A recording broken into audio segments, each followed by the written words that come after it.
This is Big Tasty Sports.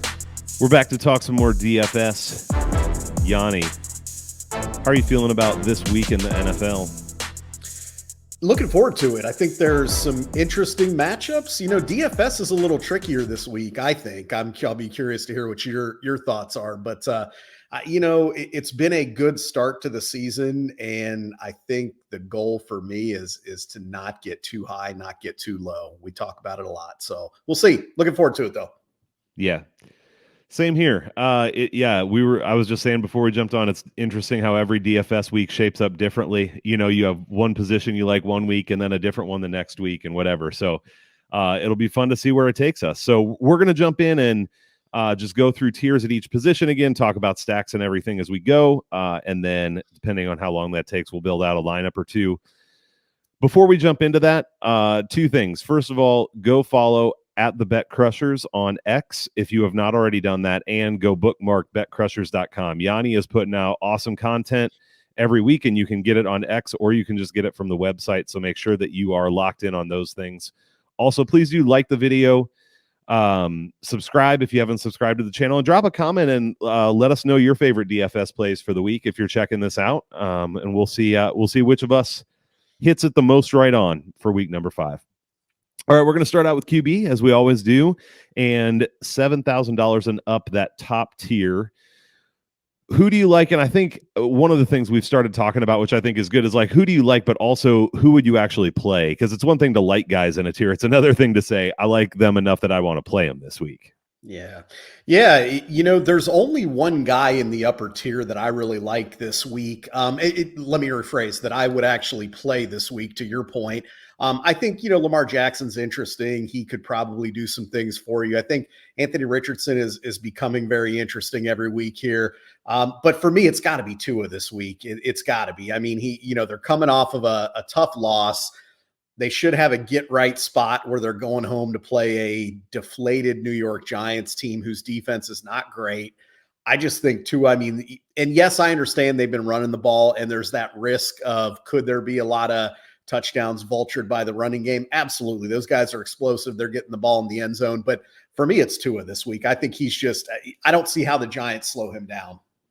Yeah, it is hard to see. That's a game situationally too that feels like a really bad spot for the Giants on top of it being a bad matchup. So yeah, for me, I definitely like Tua. I had Richardson written down, although he falls for me in the category of this isn't my favorite week to play him, but he starts to feel like one of those guys that you're like, okay, any week he could go off just because of the running. But I don't love the matchup as much for him. The other one for me is Jalen Hurts. I mean, this is a guy that I think a lot of last year was almost an automatic consideration, and the Eagles haven't been quite as prolific this year as maybe we expected. But I feel like they'll get it together at some point, and I don't hate the matchup for him this week against the Rams. So he's the other one that I've built one lineup with him, and I definitely will consider him. So that's my other one there. Yeah, I think Hurts is interesting too. And, it's like it's funny because on the outside you say, Hurts hasn't done a whole lot this year. Well, he's still averaging for DFS 22 points a week. So, I mean, it's not like they're shutting him out. Right. Great point. Yeah.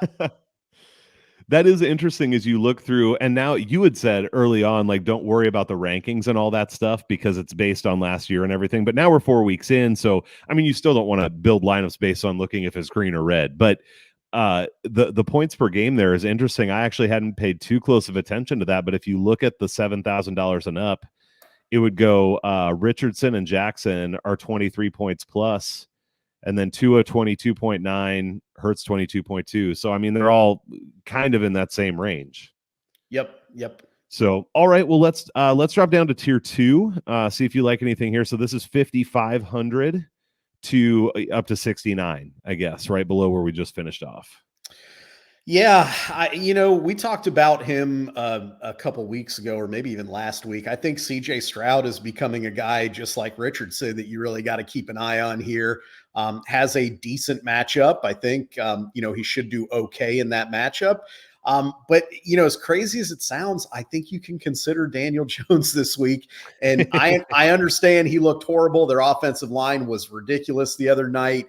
But they're going to have to score in this game. I mean, their defense is going to give up points. We talked about it with Tua. Whether or not he or the Giants play well, it's irrelevant in DFS. It doesn't matter, right? So, Right. between when we look at what that Dolphins defense has not been able to do, they haven't been able to stop people either. So I think Jones, with this matchup by default, he could put up a lot of points in this game. And I think he's at, what is he at, 5,800? So, I mean, 58, yep.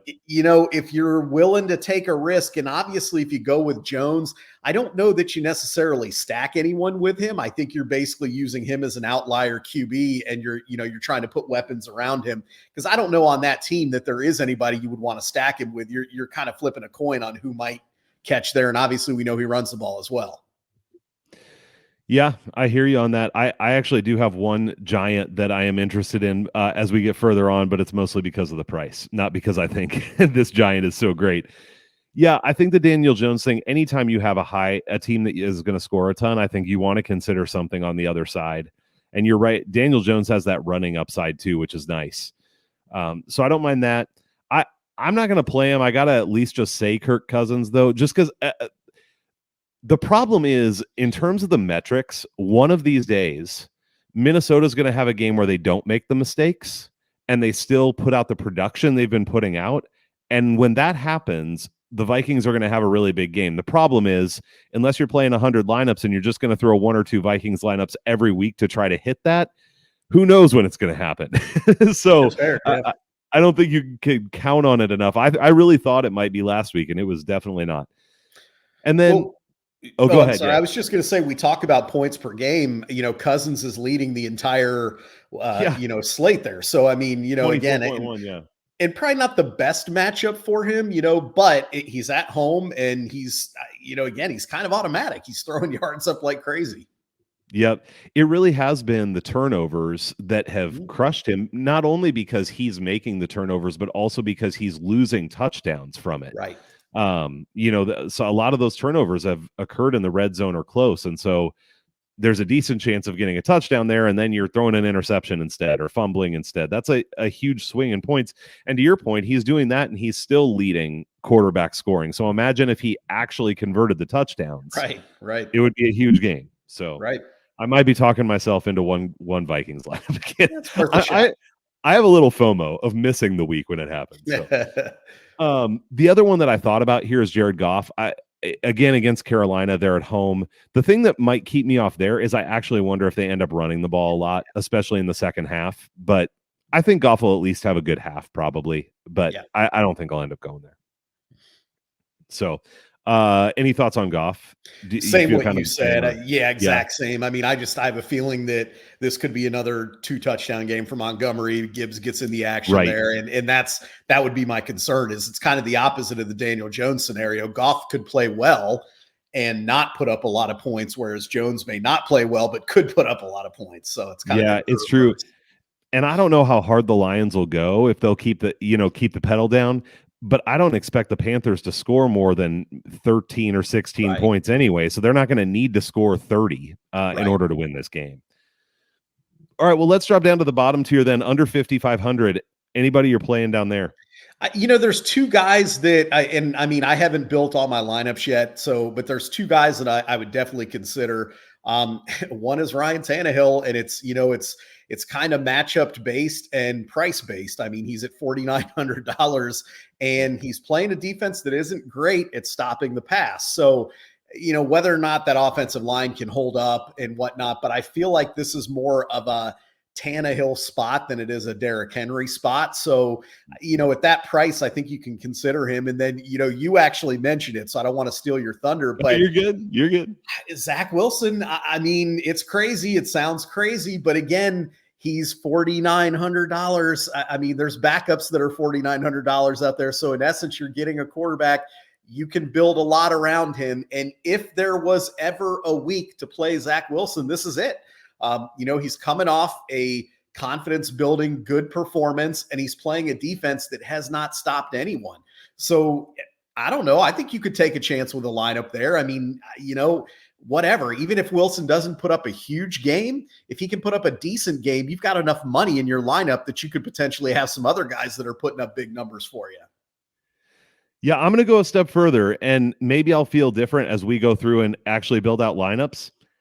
I don't love any quarterback enough this week to keep, like, at the price, Zach Wilson might be my favorite play, just because that Broncos defense has been so bad. And I know that Zach Wilson is not good. I'm not flipping because he had one okay game and now I'm like, oh, Zach Wilson's good. No, he's not. I heard someone this week, though, say something that I thought was good. And they said what Zach Wilson is inconsistent. So he's got a decent arm. He can make some big plays. He can move around, but then he also does really stupid things, and he throws to the other team and he fumbles the ball. So I guess you hope for the variance to go in your favor if you play Zach Wilson, and when better for that to happen than when you're playing an absolutely atrocious defense. So, I mean, the difference in price, $4,900. I mean, you're saving thousands of dollars compared to any of these other quarterbacks. So anyway, I like the play this week. It could end up looking stupid, but I don't think it's often you get a guy that does have some upside at that incredibly low of a price. Yeah, and I think the point you brought up is really valid too, in the sense that there aren't a ton of great quarterback matchups at the top. Like, you rewind a week ago, there were probably 4 or 5 matchups at the top that you're like, yeah, that guy. You look backwards and you look at Cousins, you look at Josh Allen, those guys. You're like, man, there's some good matchups at the top. You don't, like we said, you don't necessarily have that as much this week. So I think that's a good point. Yep. That's the way I felt. Yeah, I kind of came away feeling like, yeah, there's some quarterbacks I like, okay, but I agree with you, not like last week of, okay, there's some guys I really want to get to here. Right, so. Right. Yep. All right, well, as we go, we'll see what other guys, if we played Zach Wilson, we would maybe want to throw in there with the savings we get. So let's move on over to running back and, again, go with the $7,000 and up. I mean, I think at this point, there's not many there this week. Yeah, 7,000 and up. There's not. You've only got a few. So I mean, I don't know if you want to extend that down a little bit. I mean, in the top tier, obviously Saquon is a not play. I don't think we even know if we're playing him. I don't love Henry this week. I mean, Henry's pretty steady, but I don't love him this week at that price tag.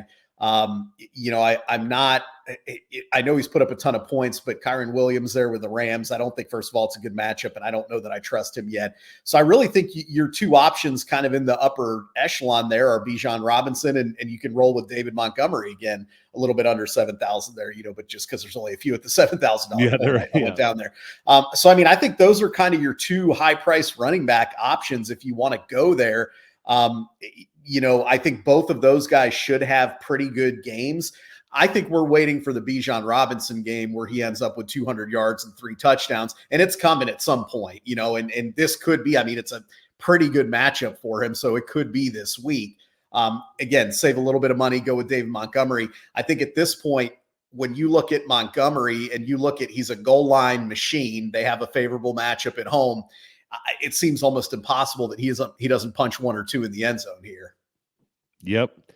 I'm exactly the same. Like, if we go down to the 6,500, I have Bijan and I have Montgomery. And I do think it's a good mashup for Bijan. I honestly wish we knew that. I mean, I think Desmond Ridder won't get benched, I don't think. I wish he would, though. Because I feel like once there's any room for Bijan to run, he's going to be good. I mean, it really does just remind me of some of those Adrian Peterson days where you're like, yeah, he's running into 8 guys in the box. What can he do? And that's the problem for Bijan right now.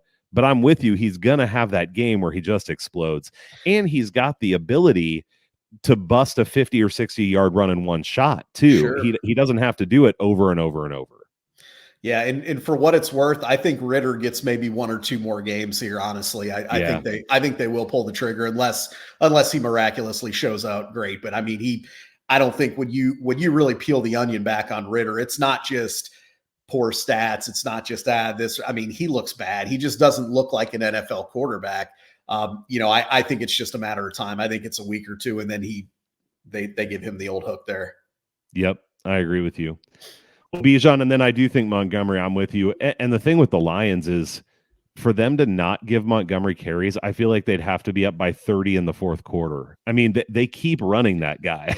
I mean, even in that Green Bay game when they had gotten it under control, I mean, they were still pounding him at the end there with 2 minutes left in the game. Right. So, I mean, yeah, they're pretty safe. I think they brought him in with the intention of they're going to run that guy into the ground. So I think that's where he's at right now. And we're going to get some fantasy production on the way while they do it. Yep. So, just looking at now that you pointed that out, I'm starting to look at the numbers, and David Montgomery is the top point per game person right now at running. Well, actually, At in the that top tier, level. there are Right, some right, right. right Yeah. Mostert and HN, Yeah. who apparently is HN, not A Chain. I've heard that recently. I've heard it pronounced like 5 different ways. So, but yes, when they were, yeah, I think you're right though. Maybe we should do a poll on how do you want to pronounce A Chain's name. I like A Chain better. It sounds more fun, but 2 I don't chains, get A it. chain, whatever. Yeah, I hear you. Yeah. The fast running back on the Dolphins. Yeah. Calling that. All right. Let's drop down under 6,500 then, and we'll just do 5,500 to 6,500. There's a lot in that middle tier kind of there. Yeah, I think both of the backs in the Cincinnati Arizona game are very playable here. I think Mixon should have a nice game just because that Arizona defense is still a little sketchy there. On the flip side, Connor's getting a lot of work, and that Cincinnati defense has not been great. So I think you could look at both of those guys. And also, you've got two quarterbacks there that aren't exactly lighting it up. I mean, Dobbs is actually probably playing better than Burrow at this point. But yeah, right. But in essence, there could be a lot of running in that game. So I think you can look at both of those guys. And then whatever you want to call him, A-Chain or whatever moniker you want to give him there, he would be the other person I'm looking at there. I think we're going to see less and less of Raheem Mostert as the season goes on. And I do think Miami does rotate back. So I don't think Mostert's going to disappear. And they obviously have a similar skill set. They have a similar running style, all that kind of stuff. Mostert, of course, is a veteran. But I think we're going to see that percentage shift to whatever you want to call him this week. And I think that, he's so fast. He's so good. And again, that matchup that we talked about, he's going to get the rock. He's going to do some things. So I really like him again. And I don't think this is a situation of chasing the points. Obviously the last 2 weeks he's been explosive. I don't think we're chasing the points here. I think that's who this guy is in this offense. And as long as they're playing in a game like this where they should score at will, I think he's going to do some things again. So I'm on it. I'm all over that again. Yeah, and it's the price point that I think you have to look at. I mean, it's not like you're paying $7,500 for each guy. Exactly. They're 61 and 62. The one thing I have wondered is in a game like this where they're likely to be up after the first half. I mean, who knows, but we think so. Does that affect who gets more carries? Do they lean? And I don't have the answer to that, but that's just the one thing I've wondered. It's a fair question. I mean, we could see Ahmed in there. We could see, whatever. I feel like, and I could be way wrong. I'm obviously not the coach there, but I feel like if anything, they would probably give the rookie a little more work in the second half. They know what they have with Mostert, obviously. Right. Unless they put both of those guys on the bench, which is possible if they're up by enough, and they go with Ahmed. But I don't know. I feel like he's going to get some work in this game. And again, he's so explosive. And in a matchup like this, it's hard to not see him performing. Yeah. We'll get to this when we stack, but just a interesting idea. Maybe it's a stupid idea, but I wonder even about, you talked about Daniel Jones as a one-off, right? And even playing both of those running backs from Miami and just saying, hey, all the usage is going to be like, let's go with the narrative that all the usage will get concentrated into the running game. I mean, 2 weeks ago, you would have been fine playing both of them together. Oh, you would have won big time, right? For sure. Yeah, exactly. Yeah. So that may be like a sucker thing now, but that could be an interesting way to approach it if you wanted to play Daniel Jones. Sure.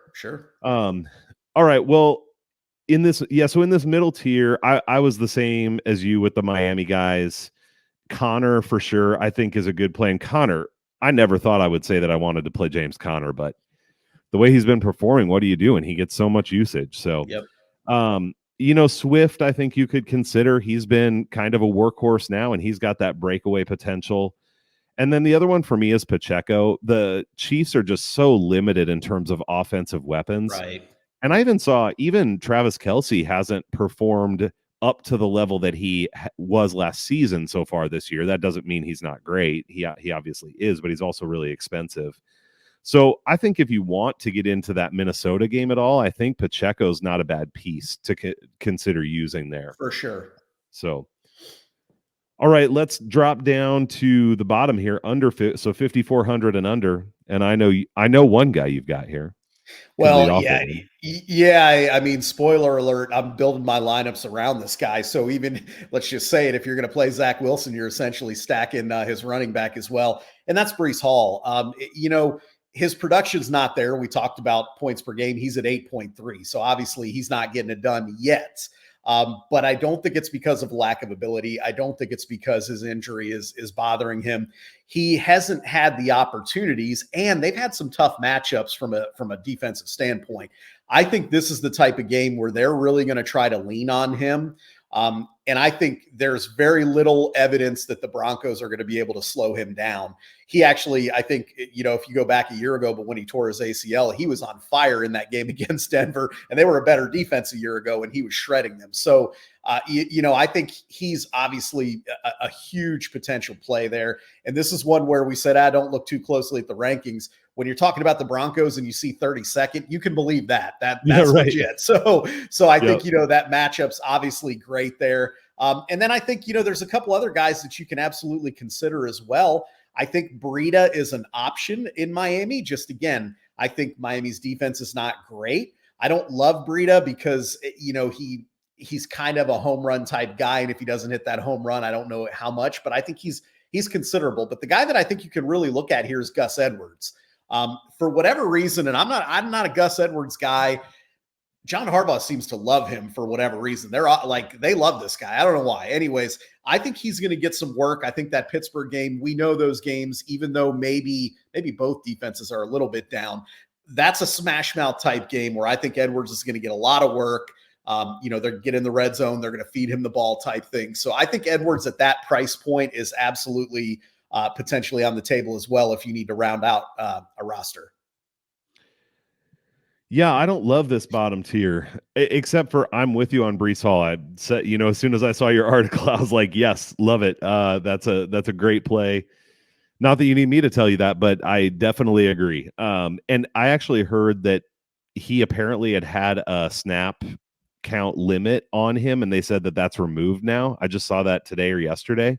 So who knows what that actually means, but hey, we'll take it, right? I mean, it doesn't hurt to hear he might get more work. The other one that I wrote down, and this would be completely injury dependent for me, is Jordan McLaughlin in Denver. Jaleel McLaughlin. Yeah, thank you. I really liked what I saw when he got the ball last week. He was really dynamic, hard to tackle, a little guy, so he's probably not going to get tons and tons of carries. But if Javonte Williams was out, then, I think that's somewhere that you could potentially look at $5,000. But otherwise, I wouldn't go there. Yep. All right, let's switch over to wide receiver. And here I think we're okay to go 7,000 and up. Yeah, a few more options here at the top. You always have kind of that question mark at the top with, do you want to put all your eggs in the Justin Jefferson basket? I think he'll have a good game. I know McDuffie could get a lot of work with him. Snead could get, might not be the most ideal matchup, but I don't really look at anybody defending Jefferson. So I think you can always look that way. For me, the price point's a little too high based on the matchup. I just think that, there are some of those games where, I don't know, maybe it's the Bears, maybe it's some of those other teams where you're like, you know what, maybe it's worth it to pay that money and see what happens. I can't do it here. I think if you do play Tua, and obviously you're spending a lot of your budget here, but I think you do stack him with Hill. It's pretty apparent early this year that it's Hill. I mean, we haven't seen much of Waddle. He seems to be looking totally Hill's direction. Now that could change, obviously. It's early. But I think if you do play Tua, you got to stack Hill. The problem there is you're not going to have a whole lot left over in your lineups to do much after that. But I do think Hill has a huge game here.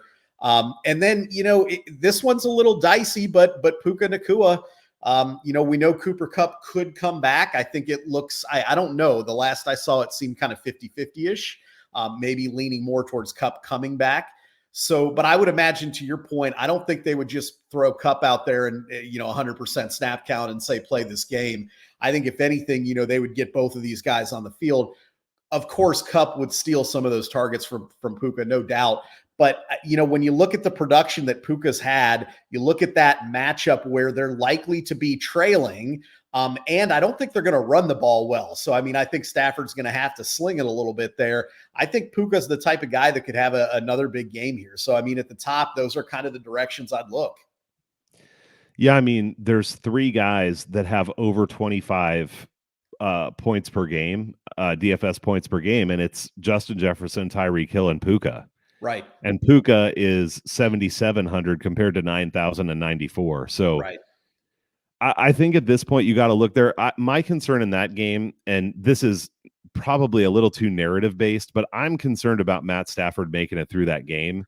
And if he doesn't, then that certainly affects Puka. But in DFS, the great thing is you could, have a lineup where you say, no, we're good. This is going to be a close game with a lot of offense. And then that's somebody you definitely want to have. So yeah. Yep. I thought the same about Jefferson and Hill. I like Hill more because of the price point, but man, 9,000 and 9,400 is a lot of money to spend. I do actually have Hill in one of the lineups I've built so far and found some ways to get him in. I don't mind AJ Brown either. Again, I'm considering that Hurts stack, and man, I saw, I'm not going to remember the exact number there, but they were talking about how many times AJ Brown has been the first read this year. Yeah. And it was like 50 something % or more. Basically they're looking to him first a lot of the time. And he's heating up. So, they're looking in his direction, and he and Hurts seem to be getting on the same page the last couple of weeks. So yeah, for sure. Yeah. So I like that. I think you can always consider Amon-Ra St. Brown. Again, I just don't know that this is the week to really go there, but he's another one of those guys that can go off whenever. Yeah, I know he's a little banged up too. I think he had missed some I don't know if let me see here. Okay, so he didn't practice, but it says his goal is to play. But I worry, especially if that game gets out of hand. Right. How much are they going to trot him out there? That would be my concern this week. They'd be smart not to, honestly, right. if they've if got they the don't game need to. in. Right, exactly. Yep. So we're on a similar page there. It kind of depends on who you want to stack up, but there are a few good options at the top there. Let's look in that next tier down. I actually don't have a ton in this tier. I have a couple guys, but let's just talk about the 5,500 to 7,000. If there's anybody you look to play in that tier. Yeah, I don't love this tier either. I think that Michael Pittman is a steady contributor. The problem with Pittman, I think you play him if you're in like a double up, tournament, or, you're trying to finish in the top half and you need somebody consistent. I think Pittman, he's kind of that guy that's going to get you that, whatever he's averaging 14, 15 points a week, which is not bad. I just don't know. He's not the type of guy that I think is going to get you those 35-point weeks that you want in those bigger contests. So I think depending upon what your goal is, I like Pittman this week, but he's not a guy I'm running to put in the lineup there. I think if you're going to take a chance with Zach Wilson, you can put Garrett Wilson in. I think the two go hand in hand, meaning if Zach Wilson's going to be successful, Garrett Wilson's going to have a part in that. So kind of, again, if you want to go out a limb and do Zach Wilson, Breece Hall, Garrett Wilson, you're getting their 3 offensive players, and you're still leaving yourself some money on the back end to, potentially run it back with some other guys. So, I think that's it. He's the last couple weeks, he's been a little disappointing, but Zay Flowers again is a guy that I think is getting a lot of looks. He's, I think, very reasonably priced still at 5,500. We know Pittsburgh has not played great defensively. Assuming Lamar can get the ball out, Flowers is the kind of guy, and he has a lot. You mentioned the word upside. He's the kind of guy that he can make big plays. He does have upside, even though the last couple of weeks he hasn't done a whole lot. I think he's a guy you could consider in that price tier. Yeah, I agree. I have written down Garrett Wilson, Pittman, Wilson, Flowers. Those were the 3 I had written down to consider there for basically the same reasons you just said. The other thing that I just want to bring up, and this kind of bridges this tier and the next one, but is the Houston Texans receivers. With what CJ Stroud has been doing, one or more of them have been going off, but you do have a little bit of the issue there where you're not sure who it's going to be week to week. So, I played part of the lineup that I ended up winning a decent amount with last week was I had Nico Collins in there. It wasn't because I was taking some strong stand or because I was smart about it. It was just that was how much money I had left. And I was like, hey, he could have a good game and I want to keep the rest of these guys. And it worked out. But it could just as easily be Tank Dell. I don't hate going to those Texans receivers if that's at the price point that works for you, but because of the spread out nature of it, I'm a little hesitant to start there, I guess. Yeah, honestly, that makes perfect sense. Yeah. Okay. Well, let's with the receiver, we'll split it up just a little bit more here so that we can get the very bottom tier, but let's go $4,000 and up. What do you like kind of in this bottom tier, but not the very bottom? Yeah, I think a guy who's playing well under the radar, kind of like his team, is Hollywood Brown. And we kind of said the Bengals defense, especially that secondary, has not been great. I think he's certainly a guy at 5,000 you can look at. Obviously, you kind of mentioned Tank Dell. A guy that I like this week on the opposite side of that game is Tyler Boyd. It looks like Higgins is not going to go. And with Higgins out, assuming they're paying a lot of attention to Chase, Boyd's the next option in that passing attack. So I think Boyd and he's at 4,500. 45. Yeah. Do I expect a huge game? Probably not. I don't think we're going to get a 3 touchdown type performance, especially the way the Bengals are not moving the ball around. But at that price point, I could see him catching half a dozen passes in this game and, putting some yards up. And if he can sneak one into the end zone, all of a sudden, you're getting good production out of a guy at 4,500. So, I think that's kind of where, and then beyond that, there's not a whole lot under there. You said 4,000, right? Yeah, 4,000 up. Yeah, there's not a whole lot beyond that I would have a whole lot of interest in. Just a lot of inconsistencies. I can't get behind a Darius Slayton or a Valdez Scantling or any of that. There's just not enough potential return for me with guys like that. Yeah. Yeah, so I'm with you on Boyd. It's one of those things of I don't think Cincinnati's offense is going to be good still, but the opportunity is going to be there for the price point. Exactly. So I agree on that play. And I'd look to Tank Dell if I needed to. I don't mind playing him if it fits, but I again wouldn't look there first. The other two guys I'm interested in, and maybe it's partly because of games that I'm considering playing, but I think KJ Osborne is somewhere you can look if you want to go to the Vikings. He's still out targeting Jordan Addison. And Addison's had some touchdowns, but it doesn't feel like he's established himself as the number 2 receiver in that offense yet in terms of opportunities. So it's a big savings to drop all the way down to 4,100 if that's a piece that fits. And the other one who maybe it's just wishful thinking by me, but I feel like maybe the Broncos are starting to come around a little bit on the fact that they need to play Mims. And he's $4,000. So that's a place that I would look to find some, if you want to get other guys in and you want to find some savings, especially if you're playing any of that Jets Broncos game. Right. I think he's a guy who's still worth a shot at $4,000. Especially if, in a lot of these lineups, I end up with one piece where I'm like, okay, this guy could go off or he could be a dud. I hope he just gets a couple catches at least. If Mims is that guy for you, I think the upside is there, so I don't mind him at 4,000.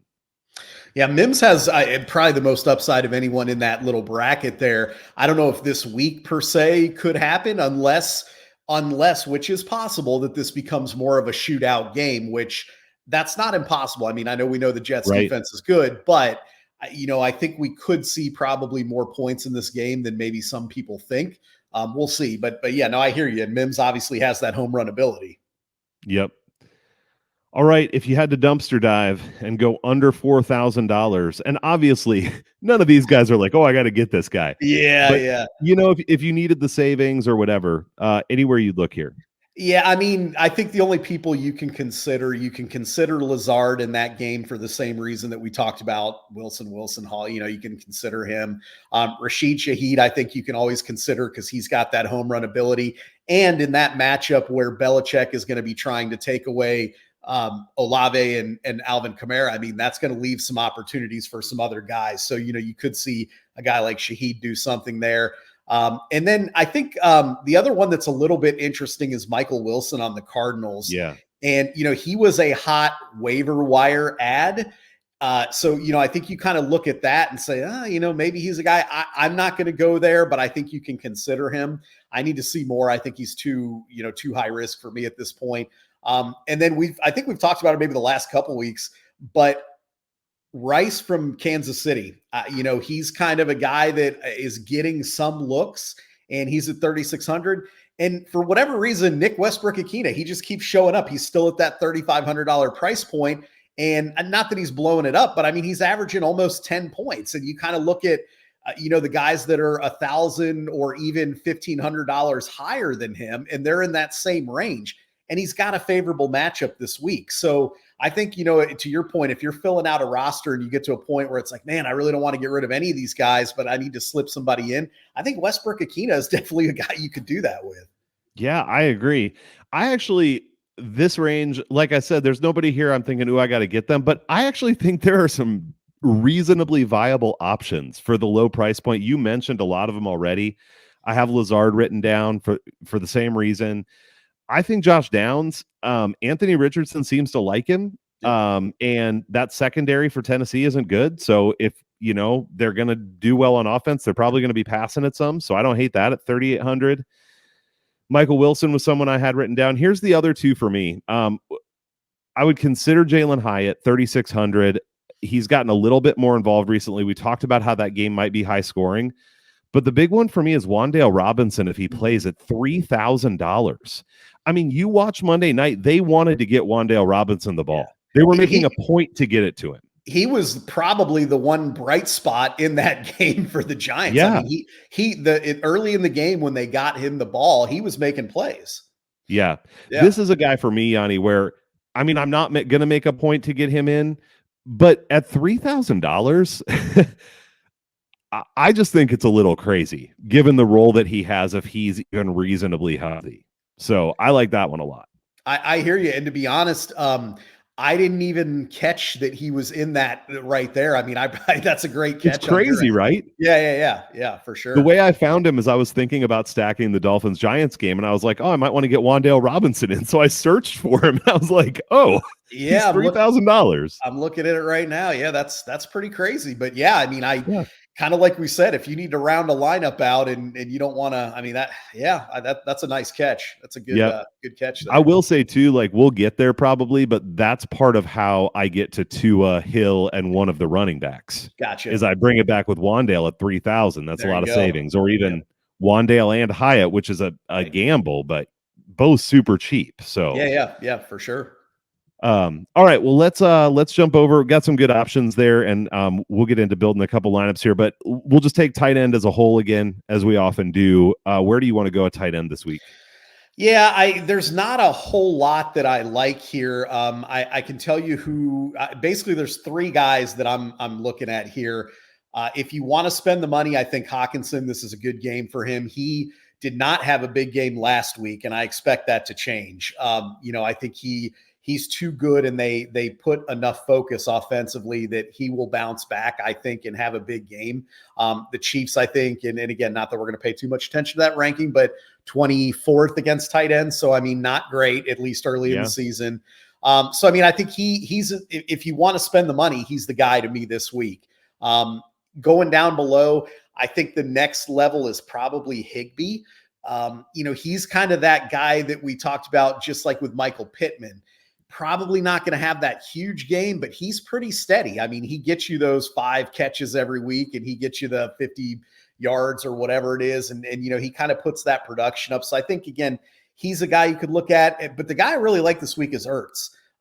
Zach Ertz was hugely targeted the first couple weeks of the season. Last couple weeks hasn't done much. But he also had very difficult matchups the last 2 weeks. This week gets a little bit easier with the Bengals, and he's at home.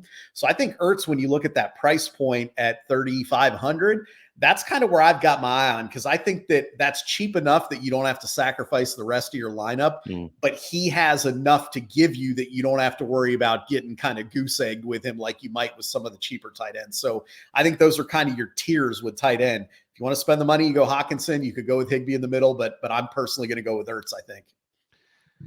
Yeah, that's an interesting call on Ertz.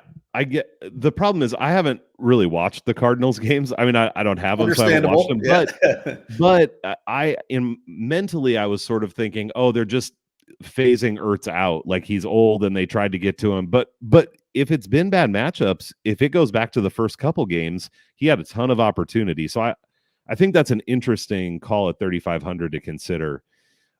In terms of the guys I was looking at, Hawkinson at the top, I agree. I think it's a good spot to bounce back with him this week. Laporta, I just think they're getting him really involved. And there's the same concerns about that game, but somehow the tight end feels a little less concerning to me than the receivers. Agree. So I don't mind him. I don't mind Conklin from the Jets. Wilson's looked at Conklin some, and so I think that could be an okay play. And then all the way down at the bottom, 2,700 is Ogletree from Indianapolis, and this is totally based on last week. But Richardson was looking for him, and that dude is athletic. Holy crap. I mean, he was really difficult to tackle. He made some good catches, and Mo Alley Cox is out, so they still have Granson, or I think he's supposed to be out. I don't know if it's for sure yet. But if Mo Alley Cox is out, they got two tight ends there and a 2,700. He's a guy I think at least to keep your eye on if he keeps getting the usage that he had last week. So interesting. Those were some people I was looking at tight end. All right, defense. Let's wrap it up with that, and then we'll talk a couple lineups. Yeah, I'll kind of do a similar tier there, I think. I mean, I think the Lions are the play here. That Carolina offense is just inept. It's in Detroit. Yep. They're starting to get after the quarterback a little bit. So, I could see a handful of sacks, probably a couple turnovers. It could probably be pretty ugly for that Carolina offense. So I think Detroit, if you want to spend the money, you could definitely look that direction. When you get to the middle there, I think really an interesting defense this week is the Patriots. And I know they haven't done a lot from a DFS standpoint, but if Derek Carr is playing, he's not playing well. That offense is not playing well. It's in New England. And to me, this is the type of matchup that New England can win.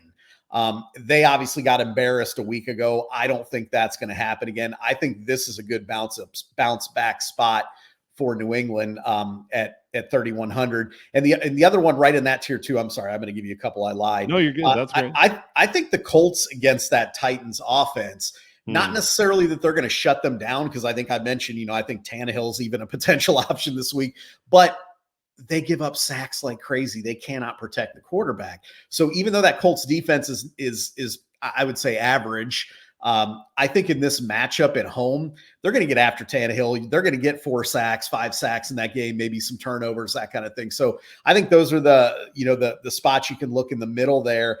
And then at the bottom, I think on the flip side there, I think you can look at the Titans. And I actually think you can look at your Vikings as well, as crazy as that sounds, only because I don't think Kansas City is playing great. Now, I don't love that because Mahomes probably not going to turn the ball over like he did the other night. I mean, he's pretty good at eluding sacks. So I don't love them. But I think, again, if you're like getting to that point where you're like, I love my roster, but I've only got $2,400 left or $2,500 left, I think you could take a shot with the Vikings or the Titans here at the bottom.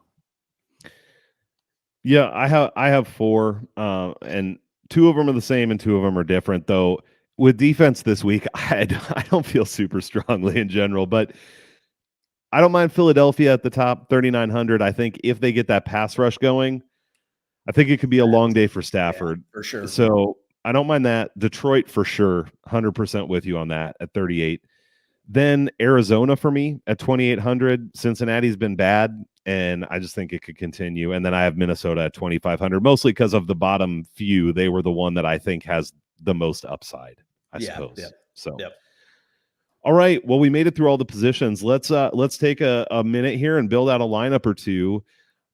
I know we want to start with Breece Hall. That's your play of the week, and I say I like it too. So let's start there. Do you want to do a jet stack, or do you want to use Breece Hall as a one-off and stack somebody else? Whichever route you want to go. I think it might be kind of fun. Obviously, excuse me, I had to charge my computer here. It might be kind of fun, although we obviously have to prepare ourselves for getting absolutely demolished if we do a jet stack and it doesn't work out. So it's up to you if you want to take that risk or if you'd rather go somewhere else. Let's do this. If we have time, we'll do both, but let's start with doing a jet stack. And so I've got Zach Wilson, Breece Hall, Garrett Wilson. Perfect. Do you want any Broncos coming back the other way? If this game gets there is Mims at a low price point. I don't know. I'm not sure where else we would go with the Broncos. What are your thoughts on that? I think the problem with the Broncos is we've seen Cortland Sutton do some things. We saw Mims have that big game. They're trying to get Judy involved in the offense there. You mentioned the injury. I just don't know where you go with Denver because it seems a little bit too unpredictable to me. Yep. Well, so how about this then? I think we both agree that a Dolphin stack is a good idea this week. Is that would you say that's true? Oh yeah, yeah. So let's see if we can get Hill and HN. We'll see if we can fit this all in or not. Okay. But I think those were the two we liked there the most, probably. Fair. Yeah, for sure. And what about bringing that? What do you think about bringing that back with Wandale to save some money? I mean, I think, like I said, that was a diamond in the rough potentially that you found there at 3,000. So yeah, I would say go for it. Okay, so let's try it. And then we're doing okay here. We still have 5,200 left, and we haven't picked a defense yet. Okay. I think we both like the Lions a lot, right? And we could drop down if we needed to, but we could start there. Sure. Okay, so we have 5,900 per player for tight end and for flex. So we probably either go Hawkinson and then we have to go cheap, or who was it that you liked on? Oh, or Ertz. I think we probably either go Hawkinson or Ertz. I mean, it's your call. If you want to try to slide Hawkinson in and see what we'd have left for flex, we can try that. And if there's nobody good, we can swap it up and go. Let's Ertz see what the two options are. Okay, so if we went Hawkinson, you could do. I'm just going to read some of it. So it's $5,300 is what you have left. Okay. So at 5,300 for flex, there's Damian Pierce, Tutu Atwell, Jordan Addison, Miles Sanders. There's Breida, who is a guy that we talked about, and we have that the Dolphins on the other side. The next guys we get to are like Laporta, Edwards, Hollywood Brown at 5,000. I'm thinking maybe I don't know. I'm thinking maybe we go with Ertz and find somebody better in that flex role. Yeah. All right. So that leaves us with 8,300 then for flex. And the problem is there's nobody at 8,300. We can, though, get AJ Brown at 8,000. Amon-Ra St. Brown. We could get Bijan Robinson. We could get Puka Nacua, and we're going to have some money left at that point too. There's really no one else above that other than Justin Jefferson to get to either at this point, because I was going to say we could drop down to a cheaper defense. Well, we'd need $1,100. I know, if you played, having Jefferson in there would be nice. I mean, I know it's not the best matchup for him, but I mean, So, we just missed the Cardinals on defense, which I had said, which is a bummer. We could look to save $100 somewhere, but at 2,700, you can go Steelers, Rams, Vikings, Titans. We said the Vikings. The Titans maybe could be okay there too. I don't really like the Steelers or the Rams this week. No, I mean, my personal opinion, if I had to pick, I would go Titans, but I don't love that, obviously. But do it. But it's one of those things like, that's the price you pay to get Jefferson. That's right? It. Compared to having the Lions and whoever else we said that we didn't. But I think, though, when you look at the flip side of having, like you said, Hawkinson and like Breida and, I think you're better to go with Jefferson and Ertz and I think you're better off that way, because a lot of times on the defensive end, we see it every week. The top scoring defense is a team that's not great because they scooped and scored or whatever. It's like we see that happen a lot where it's like, oh, that defense wasn't even on my radar. So, you hope that maybe if you go with a team like the Titans, that something like that happens, which it could. I mean, absolutely you could get something like that happening, and all of a sudden you're like, wow, this is working out great. I was able to get Jefferson and my defense got me, whatever. You don't bank on that, but I mean, it's not out of the realm of possibility.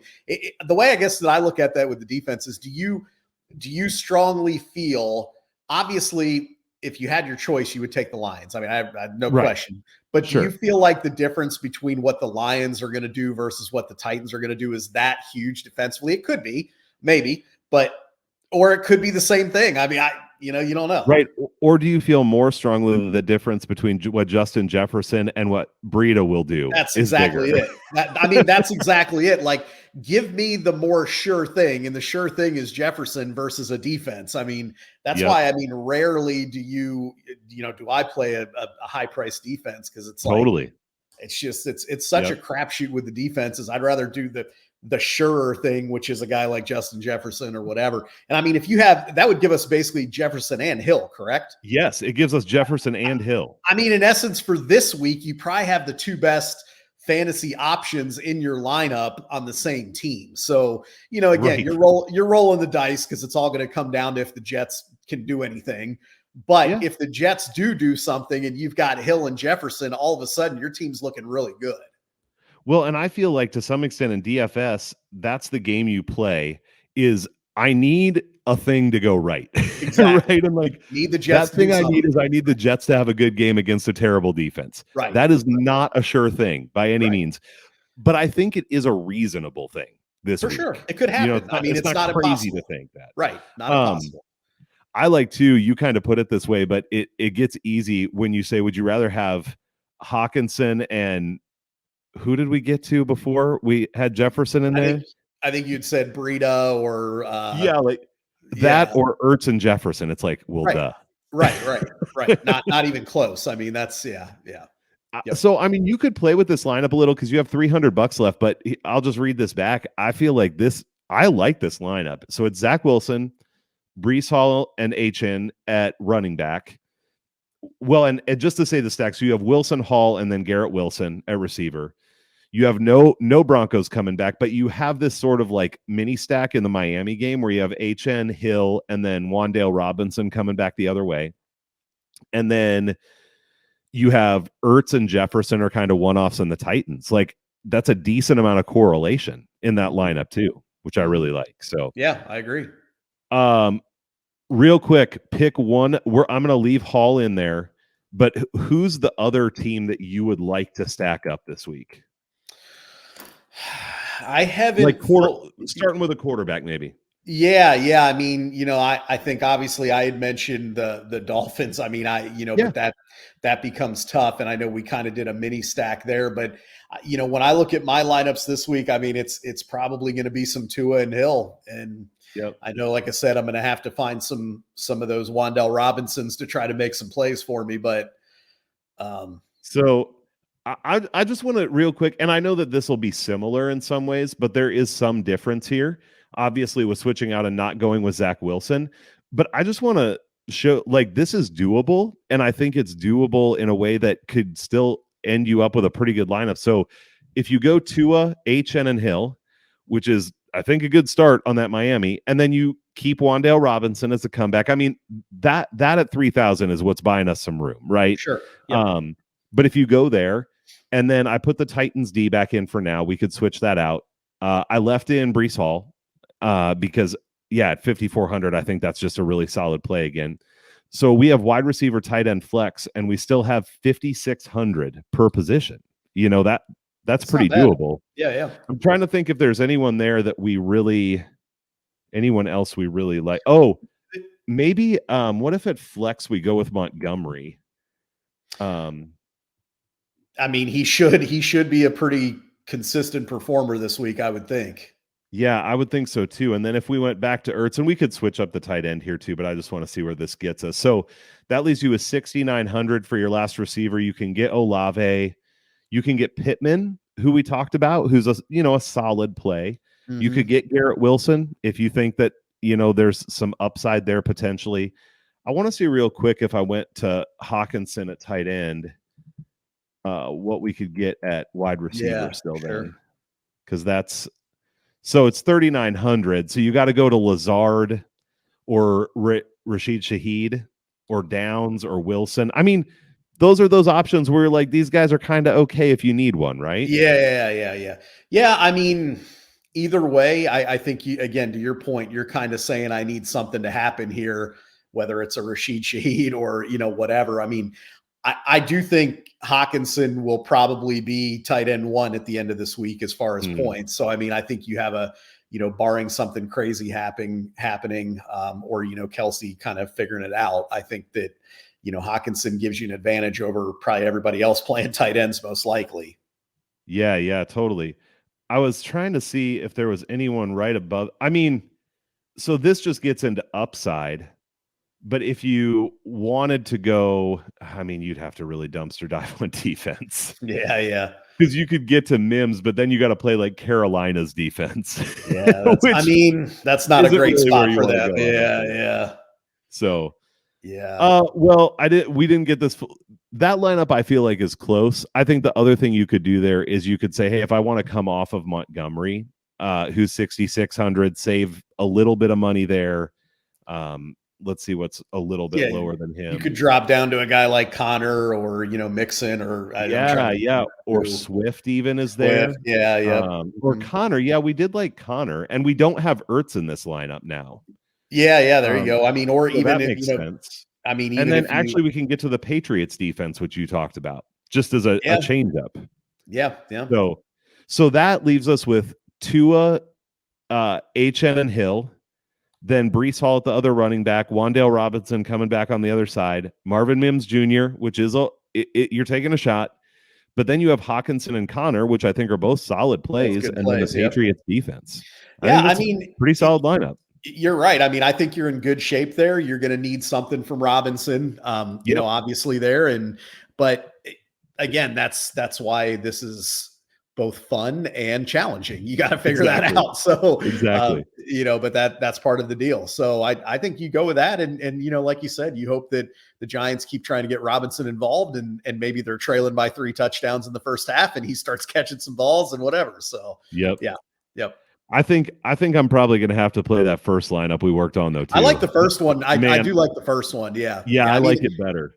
Again, we're rolling the dice, and if the Jets lay an egg, then so be it. But I mean, if the Jets give you something, you're in good shape with that lineup. I mean, you're going to be doing well if the Jets can do anything. Again, big if, but But I mean, like you said, but if they do, and you have Hill and Jefferson now, right. I mean, all of a sudden you're in good shape, right? You're pretty set up, right. Yep. Yeah, for sure. Cool. All right, well, this has been fun, man. Hopefully, we'll both go make some DFS money this weekend, along with everything else. So let's do it, man. I like it. All right. Hey, have a good night, and thanks for talking, Yanni, and we'll talk soon. Appreciate it. Thanks.